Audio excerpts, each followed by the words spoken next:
நடப்பு நிதியாண்டில் துறை வாரியாக எவ்வளவு நிதி ஒதுக்கீடு செய்யப்பட்டுள்ளது?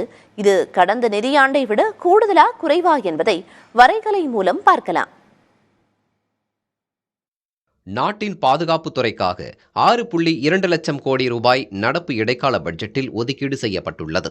சாலை போக்குவரத்திற்காக 2.78 லட்சம் கோடியும், ரயில்வே மேம்பாட்டிற்காக 2.55 லட்சம் கோடியும் ஒதுக்கீடு செய்யப்பட்டுள்ளது.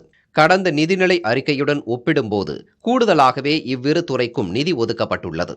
உணவு மற்றும் பொது விநியோக திட்டத்திற்கு கடந்த முறை 2 லட்சம் கோடி ரூபாயாக இருந்த நிதி ஒதுக்கீடு தற்போது 2.13 லட்சம் கோடி ரூபாயாக உயர்த்தப்பட்டுள்ளது.